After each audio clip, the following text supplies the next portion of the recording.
आज हम एक साधु की कहानी पढ़ने वाले हैं जिसे सुनकर आपको एक बड़ी ही अच्छी सीख मिलेगी। तो चलिए वीडियो को शुरू करने से पहले अगर आपने हमारी चैनल को सब्सक्राइब नहीं किया है तो प्लीज अभी हमारी चैनल को सब्सक्राइब कर दीजिए, जिसे आपको और भी ऐसी अच्छी वीडियोस को देखने में मजा आएगा।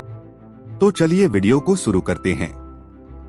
एक गांव में एक साधु रहा करता था।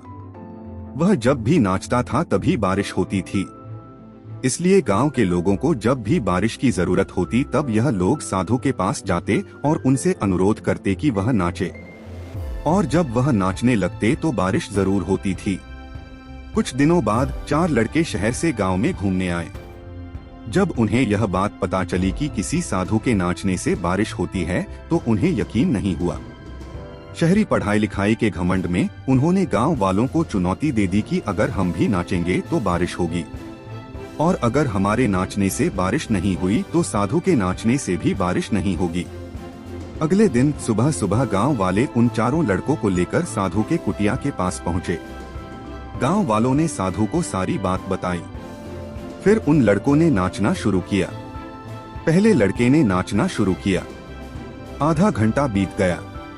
फिर पहला लड़का थक कर बैठ गया, पर बादल नहीं दिखे। कुछ देर बाद दूसरे लड़के ने नाचना शुरू किया, और 1 घंटे बीतते बीतते वह भी थक कर बैठ गया। बाकी दोनों लड़कों ने भी ऐसा ही किया, पर बारिश नहीं हुई। अब साधु की बारी थी। उसने नाचना शुरू किया।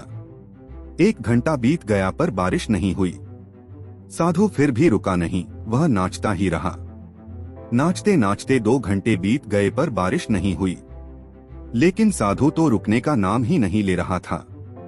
धीरे धीरे शाम ढलने लगी कि तभी बादलों की गड़गड़ाहट सुनाई दी और जोरों की बारिश होने लगी। यह देखकर 4 लड़के दंग रह गए और तुरंत साधु से क्षमा मांगी। फिर 4 लड़के ने साधु से पूछा, बाबा भला ऐसा क्यों कि हमारे नाचने से बारिश नहीं हुई और आपके नाचने से बारिश हो गई? साधु ने उत्तर दिया, जब मैं नाचता हूँ तो 2 बातों का ध्यान रखता हूँ। पहली बात तो मैं यह सोचता हूँ कि अगर मैं नाचूंगा तो बारिश को होना ही पड़ेगा, और दूसरी यह कि मैं तब तक नाचूंगा जब तक कि बारिश न हो जाए। सफलता पाने वाले में यही गुण विद्यमान होता है। जिस चीज को करते हैं उसमें उन्हें सफल होने का पूरा यकीन होता है, और वह तब तक उस चीज को करते हैं जब तक कि उसमें सफल न हो जाए। इसलिए हमें सफलता हासिल करनी है तो इस साधु की तरह ही अपने लक्ष्य को प्राप्त करना होगा।